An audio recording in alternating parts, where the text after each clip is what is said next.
Good evening everyone. ठीक है, today we will study about structure of anther. ठीक है, लास्ट टाइम हमने जो है वो एक बेसिक पार्ट देखे थे। अभी हम यहाँ पे जो स्ट्रक्चर ऑफ एंथर है उसके बारे में हम यहाँ पर समझेंगे। ठीक है, तो जब कभी भी हम यहाँ पर स्ट्रक्चर ऑफ एंथर की बात करते हैं तो स्ट्रक्चर ऑफ एंथर में बहुत कुछ चीजें यहाँ पर है। जैसे अगर ये देखते हो तो ये जो है ये अपने लिए एक क्या है, ट्रांसवर्स सेक्शन। ट्रांसवर्स सेक्शन यानी क्या कि नॉर्मली एंथर है, एंथर अगर इस तरह का है या समझो इस तरह का एंथर है, उसको हमने ऐसे ठीक है इस तरह यहाँ पे हाफ पोर्शन में क्या कर दिए, कट कर दिए, तो उसको अपन क्या बोलते हैं, ट्रांसवर्स सेक्शन ऑफ एंथर। ठीक है, नॉर्मली एंथर अगर हम देखते हैं तो एंथर के अंदर यहाँ पर टोटल यहाँ पे ऐसी तीन तरह की चीजें प्रेजेंट है। एक है मेन एंथर, ठीक है, एक है कनेक्टिव जहाँ से ये अटैच होता है, और एक होता है फिलामेंट। ठीक है, तो ये जो एंथर, कनेक्टिव, फिलामेंट ये जो है ये मेन चीजें हैं जो एंथर के अंदर यहाँ पे प्रेजेंट होती है। ठीक है, अभी इसी एंथर को जब हम यहाँ पर देखते हैं तो ये एंथर हमको इस तरह यहाँ पर क्या होता है, दिखाई देता है। इस एंथर में कुछ चीजें यहाँ पर प्रेजेंट है, जैसे कि देख सकते हैं सबसे आउटर लेयर जो है वो सबसे आउटर लेयर यहाँ पर क्या है, एपिडर्मिस। ठीक है, एपिडर्मिस के बिल्कुल अंदर जो दूसरी लेयर है वो क्या है, एंडोथेलियम। उसके अंदर एक 2-3 लेयर वाली वहां पे लेयर है जिसको अपन बोलते हैं मिडल लेयर, और सबसे अंदर जो लेयर है वो है यहाँ पर टपेटम, और उसके अंदर यहाँ पर प्रेजेंट होते हैं स्पोरोजिनस टिश्यू। ठीक है, तो इस तरह ये जो है ये अपना एक तरह का क्या है, ये ट्रांसवर्स सेक्शन ऑफ एंथर है। और ये जो हिस्सा देख रहे हैं अपन यहाँ पे ये है यहाँ पर कनेक्टिव। ये कनेक्टिव क्या होता है, तो ये मेनली जो एंथर है, ठीक है, एंथर और ये फिलामेंट जहाँ पे अटैच होते हैं, एंथर और फिलामेंट जहाँ पे ये अटैच है उसको हम वहां पर क्या बोलते हैं, कनेक्टिव। और ये वही वाला ये कनेक्टिव वाला पोर्शन है जो यहाँ पर अपने को क्या हो रहा है, दिखाई दे रहा है। अभी जब मैं एंथर की बात कर रहा तो एंथर यहाँ पर अपने पास यहाँ पे 4 तरीके से हो सकता है। ठीक है, एक तो बाइलोब हो सकता है। बाइलोब यानी क्या, ये देखो ये अगर देख रहे ये जो आधा पोर्शन है ये बाइलोब हो गया। ठीक है, और हर एक लोब में कितने थीका है, देखो 1 2, ये एक लोब हो गया आधा और ये एक लोब हो गया आधा। ठीक है, ऐसे कितने लोब है यहाँ पर, एक लोब में यहाँ पर एक तरह से 2 थीका है। अगर मैं ऐसे अगर 4 थीका की अगर बात करूंगा तो यहाँ पर ये जो पूरा जो अपना एक तरह से एंथर है, ये एंथर यहाँ पर टेट्रास्पोरेंजिएट है। टेट्रास्पोरेंजिएट यानी देखो 4 स्पोरोजिनस टिश्यू यहाँ पर प्रेजेंट है, 1 2 3 4। ठीक है, और ये जो है ये टेट्रागोनल होता है, मतलब इसके 4 साइड है, देख सकते हैं 1 2 3 4, ये 4 साइड यहाँ पर प्रेजेंट है। अभी जब मैं एंथर की बात कर रहा तो एंथर जो है वो एंथर डेवलप होता है आर्किपोडियल सेल से।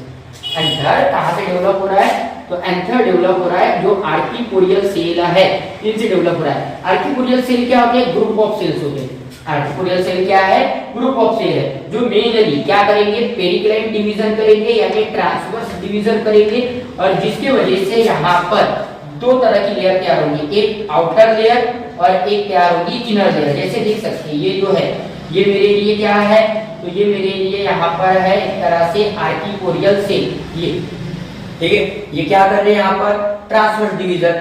जब ये ट्रांसवर्स डिवीजन कर रहे हैं, ठीक है, तो ट्रांसवर्स डिवीजन करने के बाद ये वहां पर क्या कर रहे, तो ट्रांसवर्स डिवीजन करने के बाद इन्होंने 2 लेयर तैयार की, एक आउटर लेयर जो ब्लू कलर से दिखाई है और एक इनर लेयर जो अपन ने यहाँ पर रेड कलर से दिखाई है। जो आउटर लेयर है वो पैराइटल लेयर है, जो क्या है आउटर लेयर है वो है पैराइटल लेयर। ये पैराइटल लेयर यहाँ पर टोटल आगे जाके एंथर वॉल बनाएगा जो यहाँ पर 4 लेयर से बना रहेगा, जो आगे जाके क्या रहेगा 4 अलग अलग लेयर से बना रहेगा। और सबसे अंदर के जो सेल है वो क्या है, स्पोरोजिनस टिश्यू। वो क्या है, स्पोरोजिनस टिश्यू जो सबसे अंदर यहाँ पर प्रेजेंट है, जो अपन देख भी सकते हैं यहाँ पर डायग्राम में। ठीक है, अभी अगर हम यहाँ पर बात कर रहे हैं एंथर वॉल की, तो एंथर वॉल यहाँ पर टोटल 4 लेयर से बना हुआ है। कितने, 4। कौन से लिख सकते हैं, एपिडर्मिस, एंडोथेलियम, मिडल लेयर और टपेटम। ठीक है, तो ये जो है ये 4 अलग अलग लेयर है, इनसे कौन बना हुआ है, तो ये एंथर की वॉल बनी हुई है। अभी ये जो एपिडर्मिस है, ये एपिडर्मिस यहाँ पर डिप्लॉयड होता है। इनके जो सेल्स होते हैं वो पूरे फ्लैट सेल्स होते हैं। कैसे सेल्स होते हैं, पूरे फ्लैट सेल्स होते हैं। और ये एपिडर्मिस जो है ये यहाँ पे सबसे आउटर मोस्ट प्रोटेक्टिव लेयर है, यानी ये जो एंथर है इस एंथर की जो सबसे प्रोटेक्टिव लेयर जो ये बाहर की दिख रही है, यही बाहर की लेयर यहाँ पर क्या रहेगी, तो यही यहाँ पर प्रोटेक्टिव लेयर रहेगी।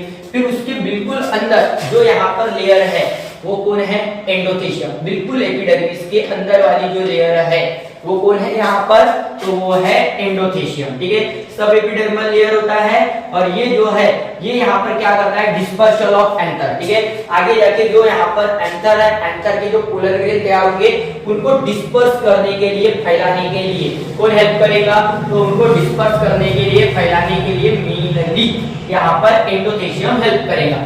फिर जो मिडल लेयर है, जो सबसे अंदर की लेयर है, वो यहाँ पर मिडल लेयर है, ये 2 से 3 लेयर की यहाँ पर बनी रहेगा।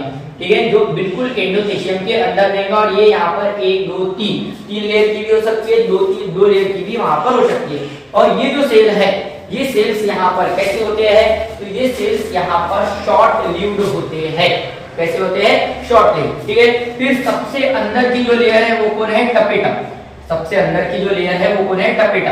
ये एक सिंगल लेयर होती है और ये एक तरह से पार्ट ऑफ स्पोरोफाइट है। ठीक है, ये एक तरह की क्या है, सिंगल लेयर है, पार्ट ऑफ स्पोरोफाइट है। और ये जो है यही यहाँ पर न्यूट्रिशन सप्लाई करता है, यही टपेटम, ये जो स्पोरोजिनस टिश्यू है इनको चाहिए न्यूट्रिशन, तो इनको न्यूट्रिशन प्रोवाइड करने का काम भी कौन कर रहा है, टपेटम। ठीक है, फिर यहाँ पर अगर हम बात करते हैं तो ये जो टपेटम है ये होता है पॉलीप्लॉइड। पॉलीप्लॉइड का मतलब क्या, तो नॉर्मली इसके अंदर यहाँ पे एक से ज्यादा सेल यहाँ पर क्या रहेंगे, प्रेजेंट रहेंगे। मतलब एक तरह से जैसे देख सकते हैं कि ये जो पॉलीप्लॉइड है, पॉलीप्लॉइड होने का रीजन क्या है, यहाँ पर ये एंडोमाइटोसिस कर रहा है। एंडोमाइटोसिस कर रहा है मतलब क्या कर रहा है, तो यहाँ पर एक तरह से स्पिंडल फाइबर तैयार नहीं हो रहे, जिसकी वजह से जो सेल है वो सेल वहां पर कौन से स्टेज में अरेस्ट हो जाती है, जो मेटाफेज है, इस मेटाफेज में सेल क्या हो जाती है, अरेस्ट हो जाती है। जिसकी वजह से ये जो सेल है, इस सेल में एक से ज्यादा न्यूक्लियस वहां पर क्या होते हैं,